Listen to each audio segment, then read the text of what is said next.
प्रकार हैं पढ़ लिए थे ना।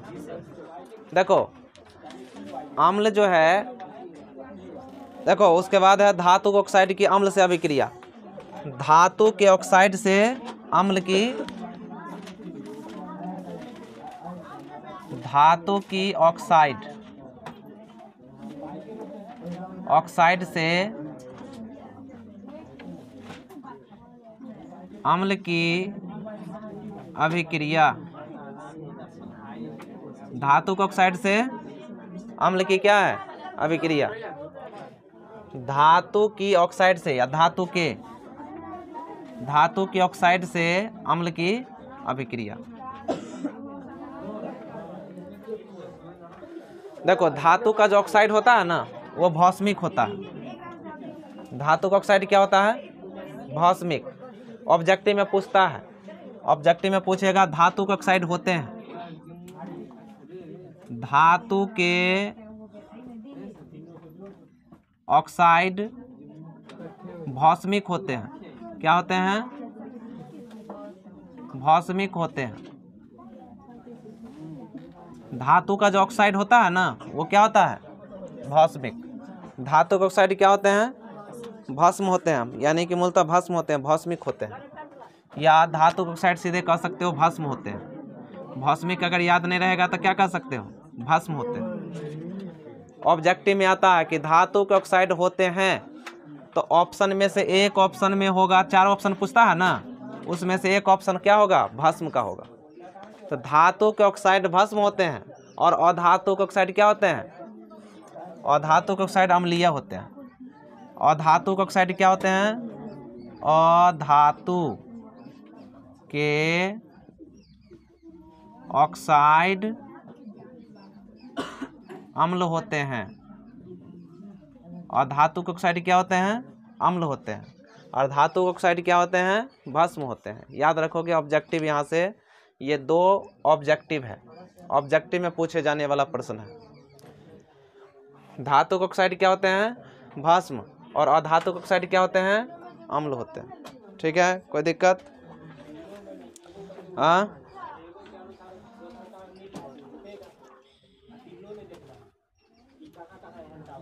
उसके बाद है तीसरा पॉइंट कि धातु जो होता है अम्ल से अभिक्रिया कर, ये भस्म जो है अम्ल से अभिक्रिया कर क्या बनाता है? भस्म अम्ल से अभिक्रिया कर बनाता है। क्या बनाता है बुआ? क्या बनाता है? भस्म अम्ल से अभिक्रिया करके क्या बनाता है? लवण और जल बनाता है। ऑब्जेक्टिव में होगा लवण और जल, ये सब ऑब्जेक्टिव बता रहे हैं। लवण और जल बनाता है। इसी प्रकार से वहाँ पूछेगा ऑब्जेक्टिव। ऑब्जेक्टिव जो पूछा जाता है ऐसे ही पूछा जाता है कि धातु के ऑक्साइड होते हैं, तो ऑप्शन में होगा भस्म। ठीक है। और धातु के ऑक्साइड होते हैं, एक ऑप्शन में क्या होगा? 4 ऑप्शन में से एक ऑप्शन में अम्ल होगा, अम्ल वाला में टिक लगाएंगे। ठीक है, सही आंसर होगा हमारा अम्ल। और धातु के ऑक्साइड अम्लीय होते हैं, धातु के ऑक्साइड भस्मिक होते हैं। ठीक है। उसके बाद पूछेगा भस्म अम्ल से अभिक्रिया करके क्या बनाता है? तो लवण और जल बनाता है। ऑप्शन में होगा लवण और जल वाला, उसी में टिक लगाना है। ठीक है, ऑब्जेक्टिव इस टाइप से पूछा जाएगा। कोई दिक्कत? कोई दिक्कत नहीं?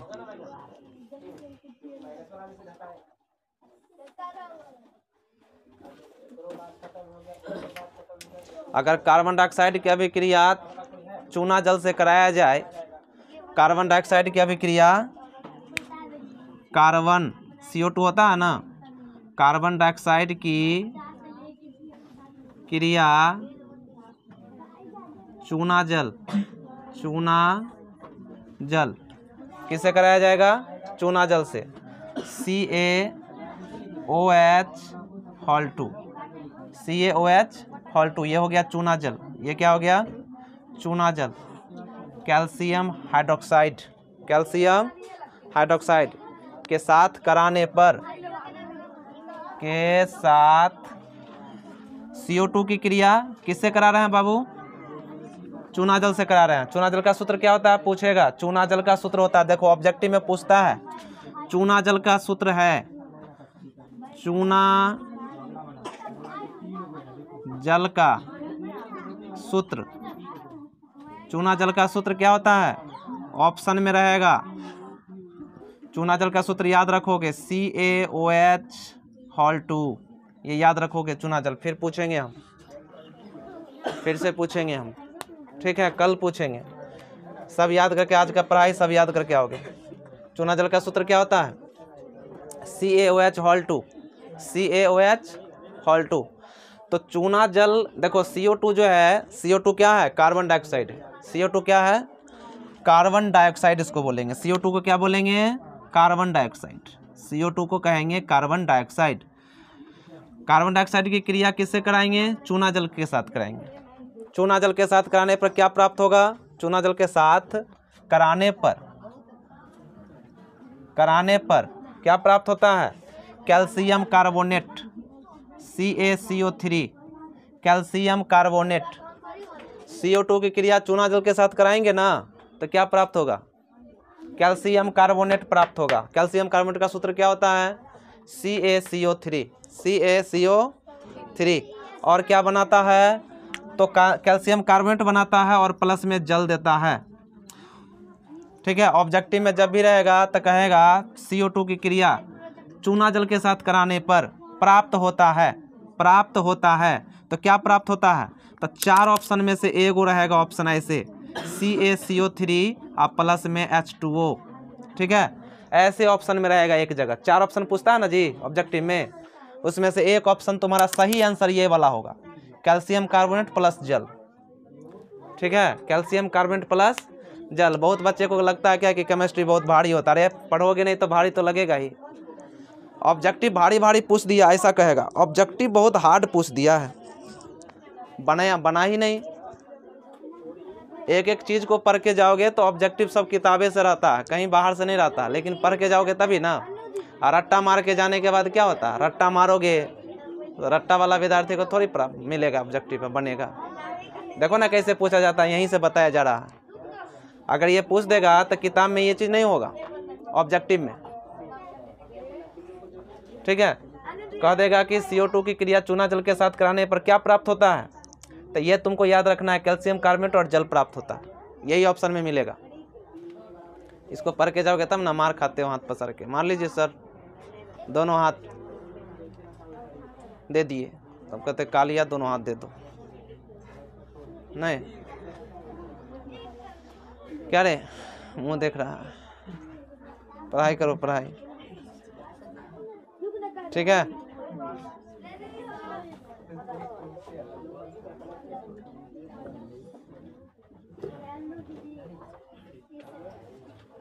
कैल्शियम कार्बोनेट, इसको अभिक्रिया देके समझाना है, CO2 प्लस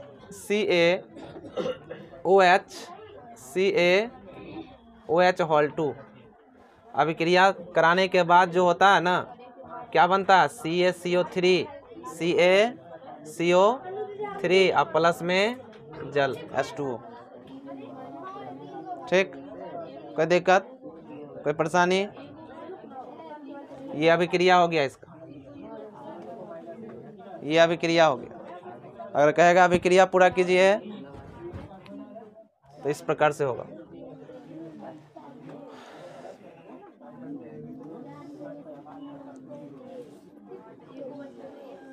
कोई दिक्कत नहीं, कोई परेशानी नहीं।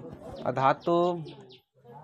धातु की ऑक्साइड से हम अभिक्रिया करा दिए। और धातु, इसमें तो हम उसी लिख दिए, दोनों धातु के ऑक्साइड भौस्मिक होते हैं, और धातु के ऑक्साइड क्या होंगे, अधातु का ऑक्साइड तुमको ये सब हो जाएगा, कार्बन डाइऑक्साइड हो गया, सल्फर डाइऑक्साइड हो गया, ये सब जो है ना, ये सब अधातु का ऑक्साइड है। ये सब क्या अधातु है ना, है ये अधातु का ऑक्साइड। ऑक्साइड कैसे बोलते हैं, कार्बन डाइऑक्साइड, ऑक्साइड आ रहा है ना, सल्फर डाइऑक्साइड, ये सब ऑक्साइड आ रहा है ना।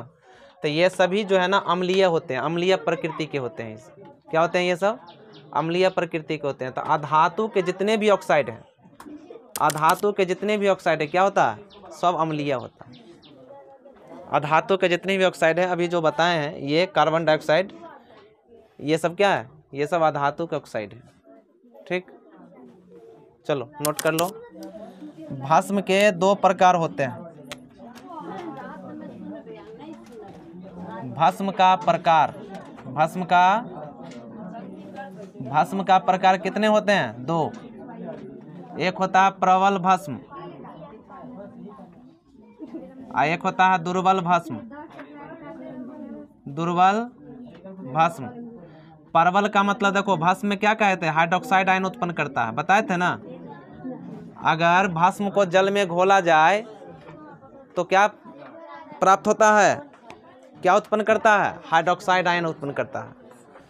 तो वे भस्म जो जल में घुलकर, पूर्णतः घुल करके हाइड्रोक्साइड आयन प्रदान करते हैं ना, उसको कहते हैं प्रबल। और वे भस्म जो जल में घुल करके हाइड्रोक्साइड आयन उत्पन्न मतलब कि आंशिक रूप से करते हैं, आंशिक रूप से, आंशिक मतलब कम, तो उसको कहते हैं दुर्बल। दुर्बल मतलब कमजोर।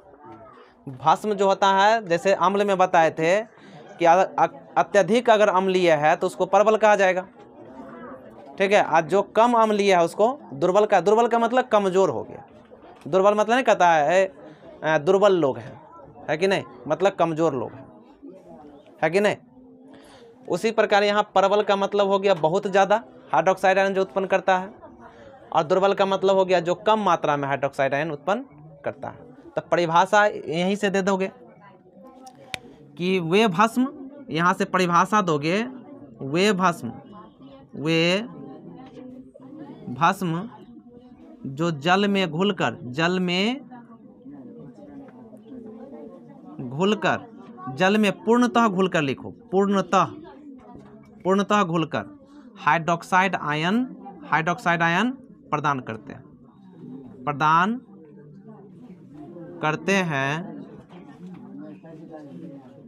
हैं, उसे क्या कहते हैं? उसे प्रबल अम्ल कहते हैं। प्रबल भस्म कहते हैं, उसे क्या कहते हैं? प्रबल भस्म। और दुर्बल का परिभाषा लिखेंगे, वे भस्म जो जल में आंशिक रूप से घुलकर, देखो वे भस्म जो जल में आंशिक रूप से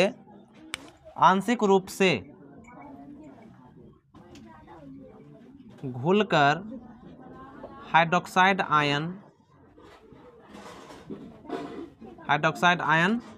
प्रदान करते हैं,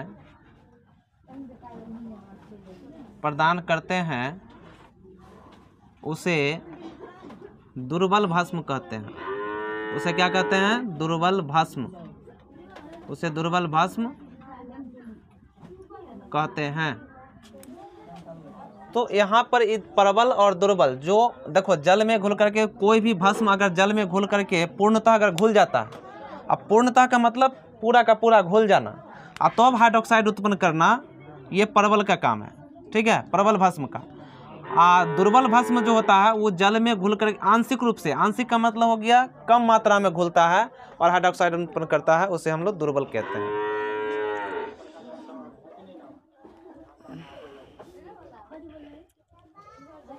ठीक है।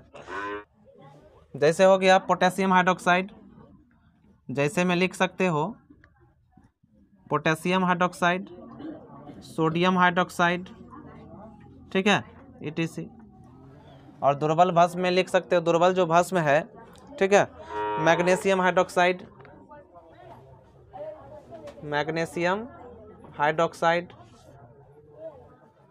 उसके बाद हो गया कैल्शियम हाइड्रोक्साइड, ये सब हो गया दुर्बल में, ठीक है। क्या बोले, अगला जो टॉपिक है वो है सांद्र और तनु अम्ल। सांद्र और तनु अम्ल। देखो यहाँ जो है सांद्र है ना, और तनु मतलब क्या होता है? कम। तनु का मतलब क्या होता है? और सांद्र अम्ल का मतलब क्या होता है? अधिक। सांद्र का मतलब क्या होता है? अधिक होता है। सांद्र का मतलब क्या होता है? देखो यहाँ सांद्र लिखा हुआ है सांद्र का मतलब अधिक होना और तनु का मतलब कम होना। सांद्र का मतलब क्या होना? अधिक होना और तनु का मतलब कम होना। तो जब विलयन में अम्ल की मात्रा ज़्यादा होगा ना, जब कोई भी विलयन हो, विलयन किसको कहते हैं? अब जैसे मान लो कि चीनी पानी घुला हुआ तो एक विलयन है कि नहीं? तो पानी में अगर मान लो अम्ल की मात्रा ज़्यादा, कोई विलयन है, अगर अम्ल की मात्रा ज़्यादा होता तो उसको सांद्र अम्ल कहा जाता है। जब विलयन में अम्ल की मात्रा क्या हो? ज़्यादा हो तो उसको क्या कहेंगे? सांद्र। उसको क्या कहेंगे? सांद्र कहेंगे। और जब विलयन में अम्ल की मात्रा कम हो तो उसको क्या कहेंगे? तनु अम्ल कहेंगे। क्या कहेंगे? तनु अम्ल। तो देखो सांद्र अम्ल लिख करके डैश खींचो। सांद्र अम्ल, सांद्र अम्ल लिख करके ऐसे डैश खींचो। लिखो जब विलयन में अम्ल की मात्रा अधिक हो, जब विलयन में अम्ल की मात्रा अधिक हो तो, जब विलयन में अम्ल की मात्रा अधिक हो तो उसे क्या कहते हैं? उसे सांद्र अम्ल कहते हैं। उसे सांद्र अम्ल कहते हैं। उसे क्या कहते हैं? सांद्र अम्ल कहते हैं। और सांद्र अम्ल में कौन कौन आएगा जानते हो? HCl आएगा, H2SO4 आएगा, HNO3 आएगा। ये सब सांद्र अम्ल है क्योंकि इसमें पानी उनी नहीं होता है। ठीक है, ये जो अम्ल है ये सांद्र होता है। इसमें अम्ल की मात्रा क्या होता है? बहुत ज़्यादा होता है, इसलिए खतरनाक एसिड कहलाता है। ठीक है, डेंजरस एसिड है ये। ठीक है, ये सांद्र अम्ल हो गया। देखो हमारे पेट में भी HCl है। ये जो HCl की बात बता रहे हैं, तो हमारे पेट में भी HCl है, लेकिन 1% से भी कम है। 1% से भी क्या है? कम है। अगर 5% HCl हो जाएगा ना बउआ, अगर 5% HCl हो जाएगा तो नुकसान पहुंचाएगा। अगर पेट में 5% HCl हो गया तो क्या करेगा? नुकसान पहुंचाएगा।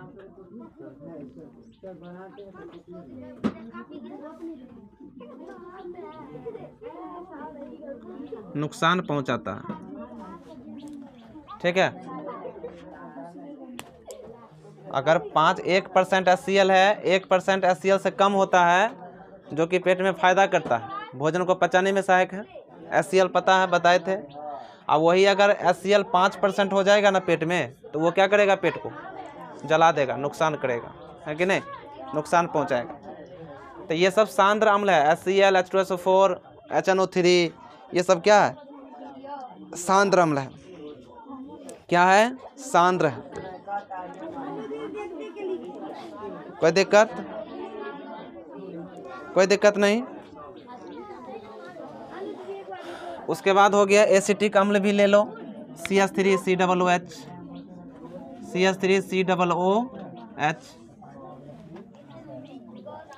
अगर हम बात करें 5% HCl का, 5% HCl और 5% एसिटिक अम्ल का, CH3COOH, तो दोनों में अगर पूछा जाएगा कि परबल अम्ल कौन होगा, ठीक है, परबल अम्ल कौन होगा? तो HCl होगा।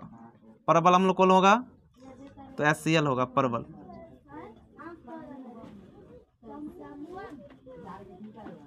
ठीक है, और ये दुर्बल हो जाएगा। यही एसिटिक अम्ल है ना, जो 6 से 8% अगर मान लो एसिटिक अम्ल ले लिया ना, तो 6 से 8% एसिटिक अम्ल जो होता है CH3COOH, यही तो कहलाता है सिरका। यही क्या कहलाता है? सिरका कहलाता है। सिरका को इंग्लिश में क्या कहते हैं पता है? विनेगर कहते हैं। विनेगर जो है ना, दूध फाड़ने में इस्तेमाल होता है ना बुआ। मिस्त्री को देखता होगा पानी में अथी लिक्विड बोतल में मंगवाता होगा। भोज आर में जब मिठाई उठाई बनता है, मिठाई आर जब बनाया जाता है, तो दूध फाड़ने के लिए बहुत सारे लोग नींबू का इस्तेमाल करते हैं। बहुत मिस्त्री ऐसा होगा जो नींबू का इस्तेमाल करते हैं। बहुत ऐसे मिस्त्री होते हैं जो कहेगा, लिख देंगे पुर्जा पर विनेगर। क्या लिख देंगे? विनेगर। ये विनेगर अम्लीय होता है। 6 से 8% एसिटिक अम्ल होता है। अम्ल है ना, तो अम्ल तो दूध को फाड़ेगा ही। नींबू में अम्ल होता है तभी ना दूध को फाड़ देता है। तो विनेगर पानी जैसा होता है। कई बार विनेगर तो दूध फाड़ने में इस्तेमाल होता ही होता है। चाउमीन वाले को भी देखोगे विनेगर देता है चाउमीन में, पानी जैसा होगा। पानी वाला जो होता है ना, वो जो मारता है चाउमीन पर, वो विनेगर ही रहता है। तो 6 से 8% एसिटिक अम्ल को कहा जाता है सिरका। पूछेगा ऑब्जेक्टिव में, कह देगा 6 से 8% एसिटिक अम्ल को क्या कहा जाता है। तो ऑप्शन में एक जगह होगा सिरका लिखा हुआ, ठीक है। क्या लिखा होगा? और सिरका को इंग्लिश में क्या कहते हैं? विनेगर। क्या कहते हैं? विनेगर। कोई दिक्कत? तो ये सांद्र अम्ल की बात बता रहे थे। अब देखो तनु अम्ल की, तो जब विलयन में अम्ल की मात्रा कम हो, जब विलयन में अम्ल की मात्रा क्या हो, देखो तनु अम्ल का परिभाषा दोगे, तनु अम्ल, तनु अम्ल तो लिखेंगे जब विलयन में अम्ल की मात्रा कम हो, अम्ल की मात्रा क्या हो? कम हो, तो उसे क्या कहते हैं? तो उसे तनु अम्ल कहते हैं। क्या कहते हैं? तनु अम्ल, तनु अम्ल कहते हैं। क्या कहते हैं? तनु अम्ल कहते हैं। और तनु अम्ल कौन है? बोरिक अम्ल है, H3BO3। ये जो बोरिक अम्ल है ना, कौन सा? बोरिक अम्ल, बोरिक अम्ल है। बोरिक अम्ल का सूत्र क्या होता है? बोरिक अम्ल का सूत्र क्या होता है? H3BO3 होता है, H3BO3 होता है। इसका उपयोग जानते हो कहाँ होता है? एंटीसेप्टिक क्रीम बनाने में होता है। एंटीसेप्टिक क्रीम जो होता है ना, जो फेस उस पे लगाया जाता है क्रीम, उस क्रीम में इसका इस्तेमाल होता है, समझा? हाँ, क्रीम वगैरह में इस्तेमाल किया जाता है इसका बनाने में। कोई दिक्कत?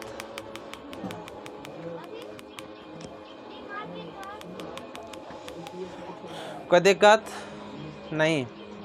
अब देखो कभी भी अगर मान लो त्वचा पर, कभी भी त्वचा जो होता है, त्वचा किसको कहते हैं? त्वचा जानते हो?